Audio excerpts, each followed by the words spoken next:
बिस्मिल्लाहिर्रहमानिर्रहीम और अस्सलाम वालेकुम। 11 फरवरी और पाकिस्तान में मंगल की सुबह। आज अभी तक की अहम खबरें और मेरा तज्जिया।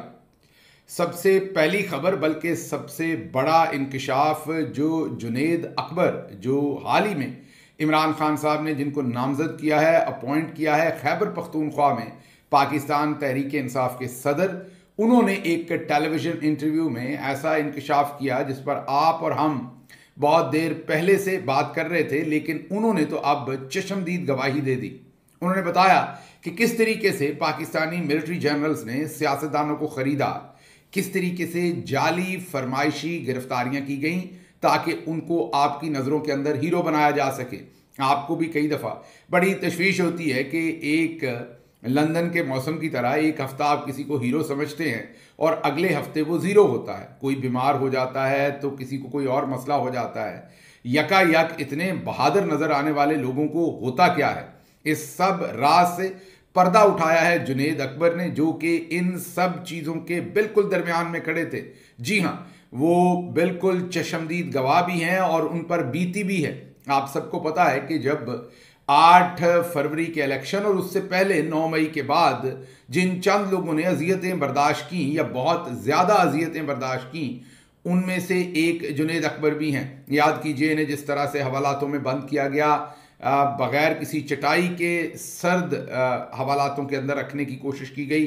वो तमाम चीज़ें इनके साथ जो हो चुकी हैं वो आप फुटेज में, तस्वीर में देख चुके हैं।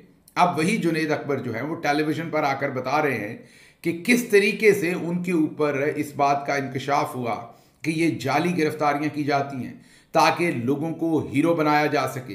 ना सिर्फ जाली गिरफ्तारियां की जाती हैं बल्कि उनको 70 करोड़ रुपए की ऑफर भी दी जाती है।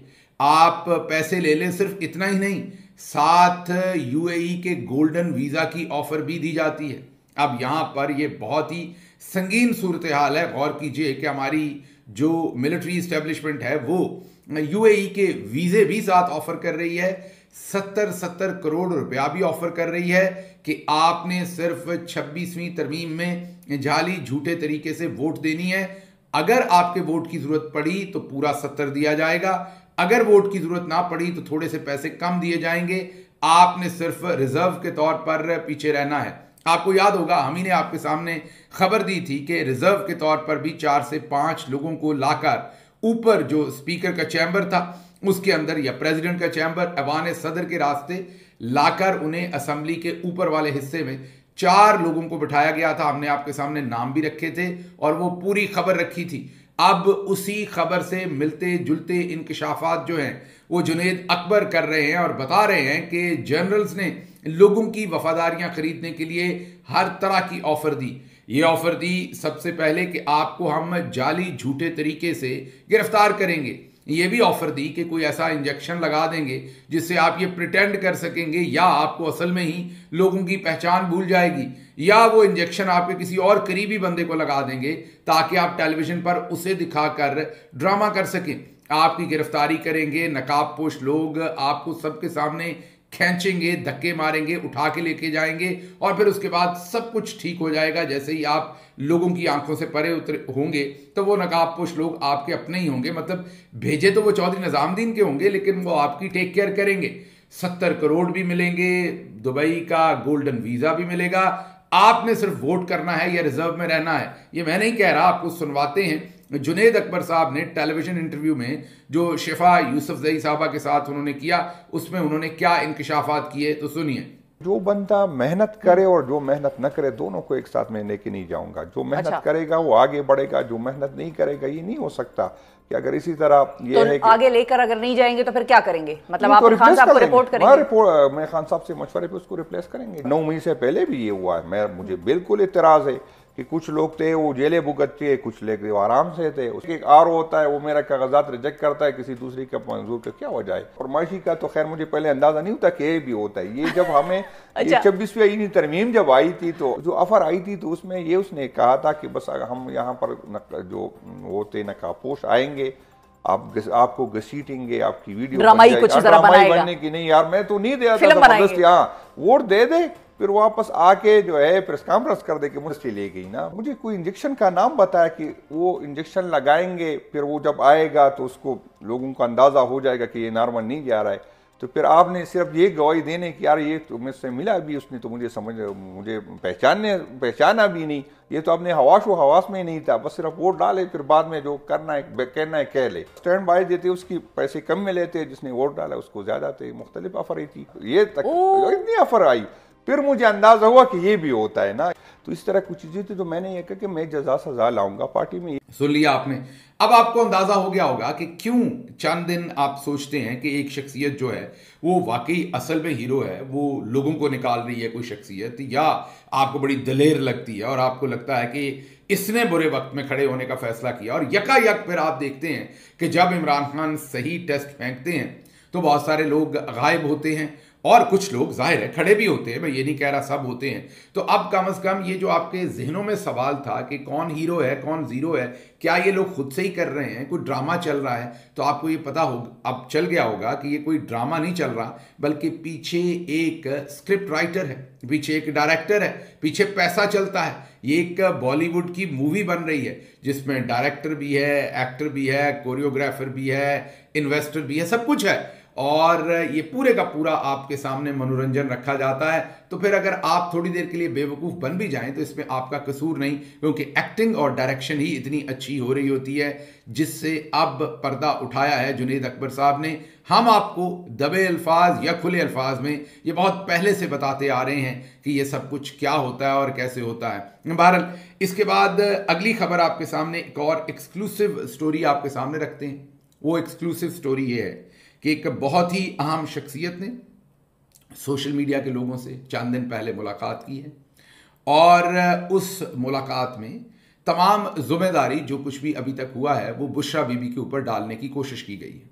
कुछ जिम्मेदारी अलीमा खानम साहबा पे डाली गई है कि ये उनका कसूर है, और ज़्यादातर जिम्मेदारी जो है वो बुशरा बीबी पे डाली गई है कि ये जो कुछ भी हुआ है पिछले दिनों तहरीक इंसाफ के जो एहतजाज हुए हैं, या इमरान खान साहब के जो ख़त लिखे गए हैं, या जो डी चौक पे हुआ है, इस सब की जिम्मेदारी जो है वो बुशरा बीबी पर खुसूसी तौर पर और अमूमी तौर पर अलीमा खानम साहबा पर डाली गई है। अलीमा खानम साहबा पर यह जिम्मेदारी डाली गई है कि जो इमरान खान अंदर से कहते हैं वो बाहर आके बता देती हैं, और बाहर से सारा सच जो उनको नहीं बताना चाहिए वो जाकर अंदर इमरान खान साहब को बताया जाता है। और इमरान खान साहब क्योंकि जेल में हैं, वो बहुत सारे पॉलिटिकल मामलात को बाहर देख नहीं पा रहे, समझ नहीं पा रहे, तो अलीमा खानम साहबा जो मैसेज देती हैं उससे फिर बड़ी सख्त अंदर से रिस्पॉन्स आता है। तो मतलब ये कि किसी शख्सियत ने अपनी जिम्मेदारी ख़त्म करके सारी जिम्मेदारी जो है वो अलीमा खानम और बुशरा बीबी के ऊपर डालने की कोशिश की है। मेरी दस्तबदस्त गुजारिश यही होगी कि ऐसा ना कीजिए। आपको अगर कोई गिला है अलीमा खानम साहबा से या बुशरा बीबी से, तो जाके इमरान खान साहब से बात कीजिए और उनको ये सारी बात बताइए। वो फैसला कर लेंगे कि किसका कसूर है या किसका नहीं है। लेकिन जब आप सोशल मीडिया के लोगों से मिलकर ऐसी बात करेंगे तो इवेंचुअली वो बात जो है वो हम तक भी आएगी और फिर हम आप तक रखेंगे। फिर जब हम रखेंगे तो आपको बुरा लगेगा तो फिर आप कहेंगे कि ये आप गलत कर रहे हैं, इसलिए मैं आपका नाम नहीं ले रहा, इसलिए मैं इसमें पहचान नहीं बता रहा, कि आपको ये ना लगे कि मेरी आपके साथ कोई मुखालफत है। मैं सिर्फ आपसे दस्तबदस्त बहुत ही एहतराम से गुजारिश करता हूं कि ऐसा बराए मेहरबानी मत कीजिए। अगली खबर की तरफ चलते हैं। अगली खबर, कौमी असम्बली में पाकिस्तान तहरीक इंसाफ के जो MNAs हैं उन्होंने खूब वहाँ पर एहतजाज किया है, जिसके लिए हम सताइश करते हैं। लेकिन ये वीडियो आपके सामने रख रहे हैं, इसमें मेरी सिर्फ एक गुजारिश होगी कि एक तो एहतजाज के दौरान मुस्कुराना नहीं चाहिए।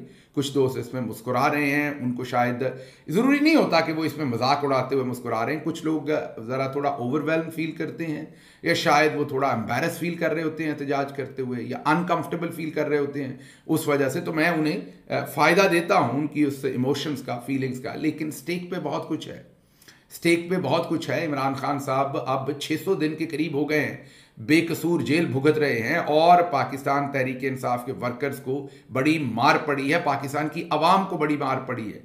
तो हमें कुछ बहुत ही आप ये कहिए कि सीरियस एफर्ट्स करने की ज़रूरत है। नसीम ज़हरा साहबा ने ये कहा है, मैंने नहीं कहा, मेरे पे तो आपको बहुत गुस्सा आ जाना है, और आता भी है और दुरुस्त है।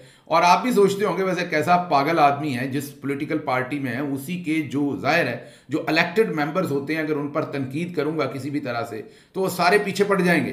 तो आप खुद भी ये सोचते होंगे कि अजीब ही को पागल सिफ्त इंसान है जो अपना पॉलिटिकल फ्यूचर जो है उसको तबाह कर रहा है। क्योंकि जब मैं पंजाब असम्बली के लोगों पर तनकीद करूंगा कि वो मुनासिब एहतजाज नहीं कर रहे, या कौमी असम्बली पर तनकीद करूंगा, तो ये तमाम दोस्त जो जीते हुए हैं ये तो मेरे पीछे पड़ जाएंगे।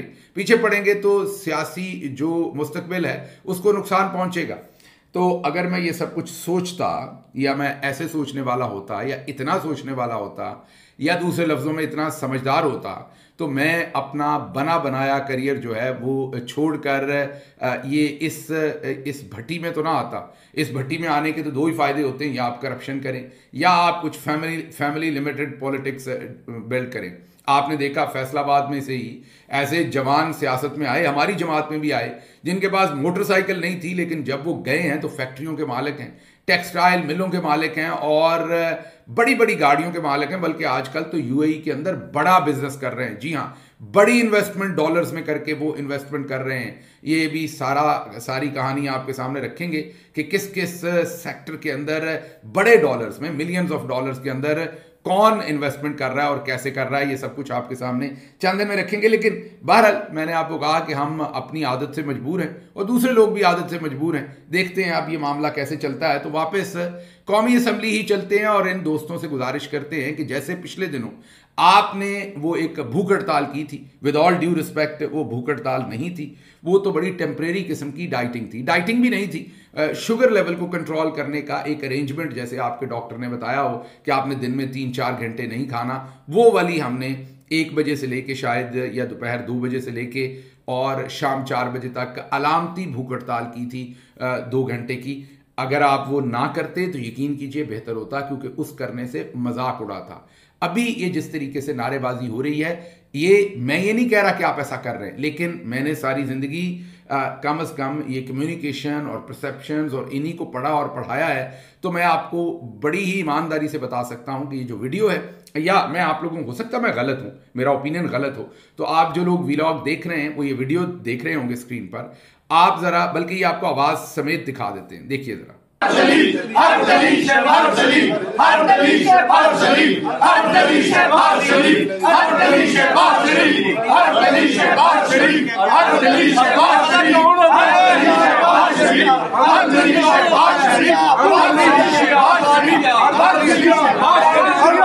देख लिया आपने।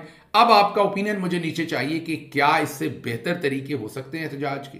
क्या ये एहतजाज बहुत सीरियस एहतजाज लग रहा है या एक सीरियस एफर्ट लग रही है? और दूसरी तरफ पंजाब में मैं ऑलरेडी आपको बता चुका हूं कि मरियम नवाज साहबा को खुला मैदान दिया हुआ है। वो तकरीर करती हैं तो वहां पर ऐसे लगता है कि म्यूचुअल अरेंजमेंट के साथ उन्हें पूरा ऐवान खाली दिया जाता है और वो भरमार किस्म की तकरीर करती हैं। और वहां पर हमारे MPs ने उन्हें ओपन ग्राउंड दे रखी है कि वो जो मर्जी करें।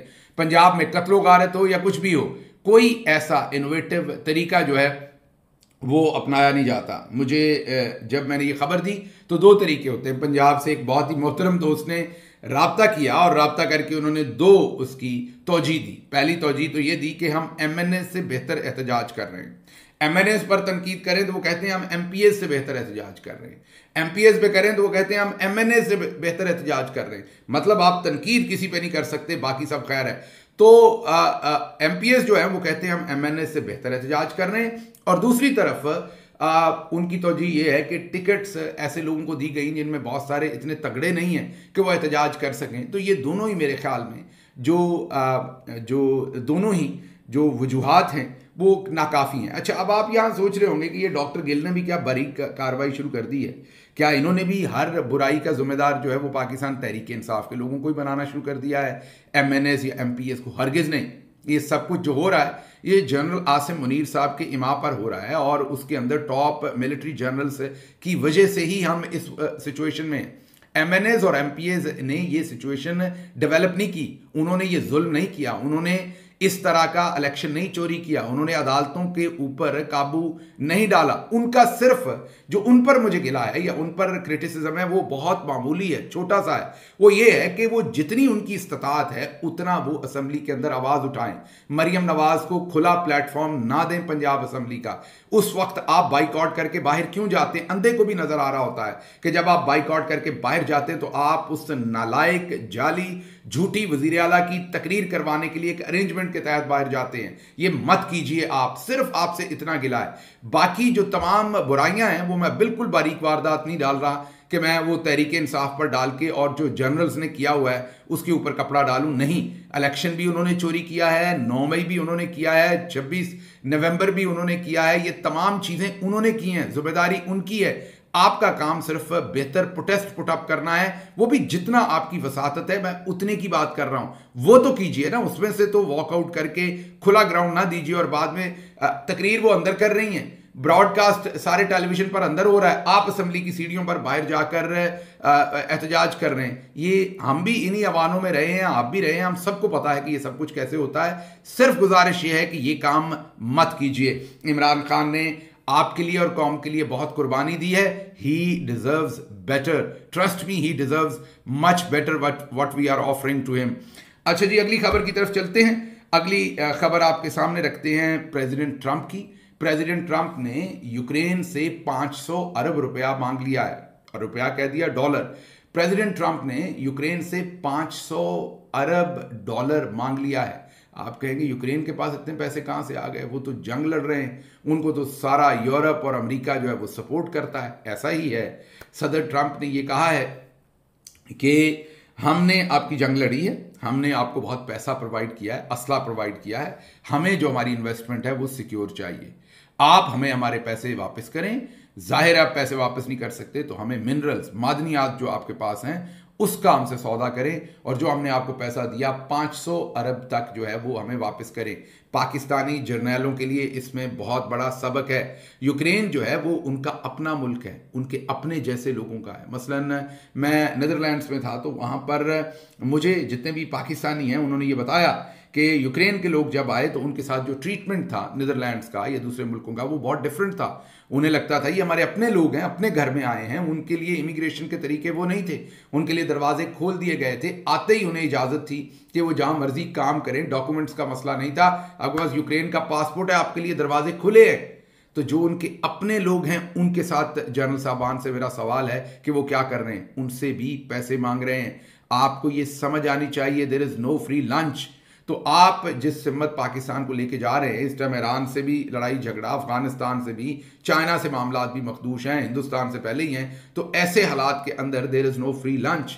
उन्होंने पहले देख लीजिए यूक्रेन को उश्कल दी, उन्होंने कहा कि पढ़ जाओ और नेटो का तुम्हें मेंबर बनाएंगे, वो पढ़ गए, पुतिन के साथ उनकी वॉर शुरू हो गई। अब जब उन्होंने और फिर उनको असला दिया, असला ना देते तो जंग जल्दी खत्म हो जाती शायद, उनको दबाकर असला दिया और उन्होंने वो जंग लड़ी, उनको फौजी भी दिए, असला भी दिए, और अब उन्हें कहते हैं कि वो जो सारा खर्चा हुआ वो पूरा करेंगे, 500 अरब डॉलर हमें वापस दो।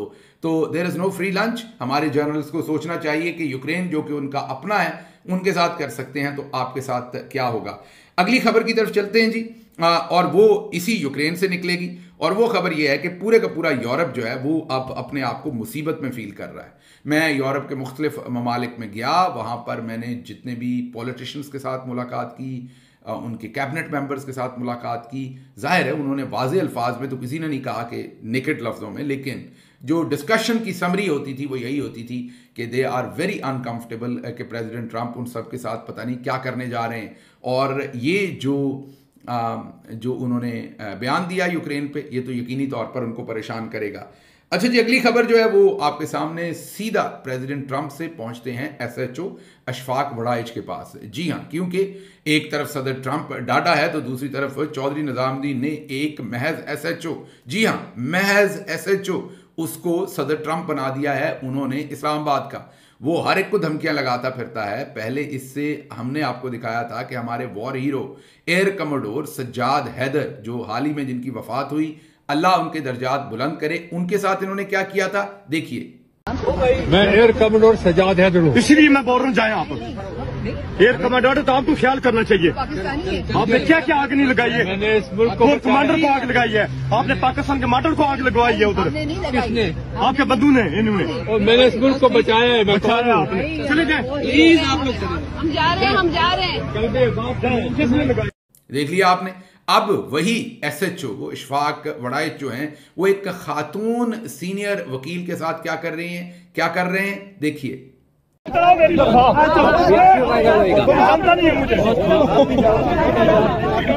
नाम से वाकफ नहीं हो, मेरे नाम से वाकफ नहीं हो। देख लिया आपने। तो इशफाक वड़ाइच जो है वो एक मौला जट की कैफियत उनको दे दी है चौधरी साहब ने। हालांकि मैं आपको सच बता रहा हूं कि जैसे ही हालात बदलने हैं, इशफाक वड़ाइच साहब ने मौला जट से जो है वो तीफी भट्ट बन जाना है 5 मिनट के अंदर। उनको ज़्यादा देर लगनी नहीं है।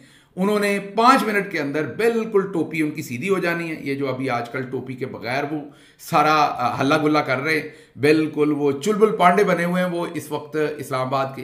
तो वो चुलबुल पांडे से उन्होंने सिर्फ चुलबुल बन जाना है और ऐसा सलूट ठोकना है जो बंदा सामने आया कि ठीक करना। बहरहाल मेरा उनको मशवरा ये है कि आप वड़ाइच हैं, थोड़ा सा खवातीन का और बुजुर्गों का एहतराम करें। ठीक है आपके पीछे चौधरी साहब की थापी है, लेकिन थोड़ा सा एहतराम करें। ये वक्त बदलना है, उसके बाद मामलात फिर जो हैं वो ख़राब होने हैं। मेरा मशवरा आपको बरादराना यही है कि ना ऐसे ना कीजिए। ये बाद में आपके लिए मसाइल इसमें से जनरेट होने हैं। इतने शाह से ज़्यादा शाह के वफादार आप मत बने। तो दूसरी तरफ वकला के लिए भी इसमें बहुत बड़ा लेसन है। हमें आप बताते थे कि हम मुशर्रफ के सामने खड़े होते हैं, लेकिन अब आप गौर कीजिए कि एक खातून वकील के साथ इशफाक वड़ाइच बदतमीज़ी करते हैं और वकला जो है वो उसके बाद एहतजाज ख़त्म करके वापस चले जाते हैं। तो फिर जो लोग ताने देते हैं, सारे वकला को नहीं, हमारे सामने मुस्तफ़ैन काज़मी जो है, मुस्तफ़ैन काज़मी भी वहीं खड़े हैं जिन पर तशद्दुद करवाया था जस्टिस लानत ने। वो वहाँ पर खड़े थे और वहाँ पर वो स्टिक लेके खड़े थे क्योंकि वो शायद उनको चलने में मसला है।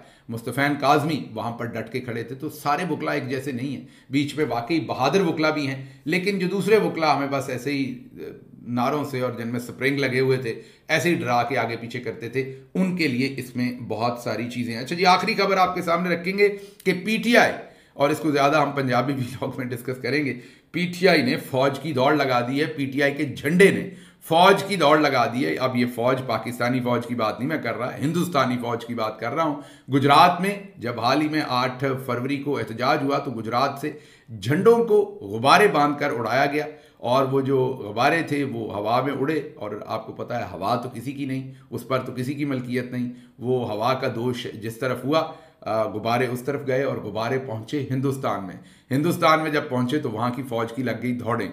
ये PTI के पीछे फौज बढ़ी हुई है दोनों तरफ से। जाहिर है इधर पूरी फौज तो नहीं, फौजी की आदत है, उधर तो फिर पूरी फौज ही PTI के पीछे दौड़ पड़ी और उन गुब्बारों को पकड़ने के लिए वहाँ पर बड़ी तगोदौ की गई। और पकड़ने के बाद फिर उन्होंने दिखाया कि ये पाकिस्तान से, इस पर चांद तारा भी बना हुआ है, और उन्होंने मोदी से अजाफी तनख्वाह भी मांग ली इस सारे काम की। इस पूरी खबर को पंजाबी व्लॉग में कवर करेंगे क्योंकि ये वहीं से बिलोंग करती है। मुझे यहाँ से इजाज़त दीजिए। अल्लाह आपका हामी और नासिर हो। पाकिस्तान जिंदाबाद।